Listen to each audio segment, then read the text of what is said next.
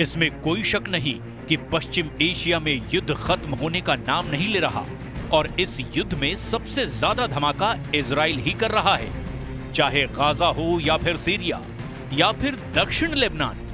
धमाके बहुत ज्यादा हो रहे हैं और मौतों का आंकड़ा भी बेकाबू हो चुका है। इस वक्त गाजा, लेबनान और सीरिया के आसमान में इजराइल की एयरफोर्स बहुत एक्टिव है। इजराइल के F-15 फाइटर जेट लगातार उड़ान भर रहे हैं और इनको ऐसे ऐसे बमों से लैस किया गया है जिससे ऐसे धमाके हो रहे हैं जिसकी गूंज तेहरान तक पहुंच रही है। इजराइल के इन धमाकों के साथ सीरिया में जुलानी का ऐसा तूफान आया है कि उस तूफान में न सिर्फ बशर अल असद की सरकार उड़ी बल्कि असद की मदद करने वाले पुतिन और खामनेई का मजबूत खूंटा भी उखड़ गया। जुलानी ने सीरिया में ऐसा जाल फैलाया कि इस जाल में फंसे रूस और ईरान की सेना को सीरिया से भागना पड़ा। जुलानी का जाल बुनने वाले तुर्की और इजराइल इस वक्त बहुत खुश हैं। जुलानी का जाल इतना मजबूत बताया जा रहा है जिसकी जद में अब कई और अरब देश भी आ सकते हैं। डर है कि इसमें जॉर्डन के राजा किंग अब्दुल्ला भी फंस ना जाएं और जुलानी का अगला टारगेट जॉर्डन बन सकता है। खौफ सऊदी अरब में भी बढ़ चुका है। यही वजह है कि सीरिया में तख्ता पलट से पहले सऊदी अरब के क्राउन प्रिंस ने बशर अल असद की तरफदारी में कई बातें भी कही थी। इजराइल के धमाकों को लेकर ईरान में खौफ सबसे ज्यादा है। इजराइल सीरिया के सभी मिलिट्री अड्डे तबाह कर चुका है। जुलानी के कब्जे के बाद तो लेबनान और ईरान के बीच वाली ईरान की सप्लाई लाइन भी अब खत्म हो चुकी है और यही वजह है कि ईरान बहुत ज्यादा बेचैन है।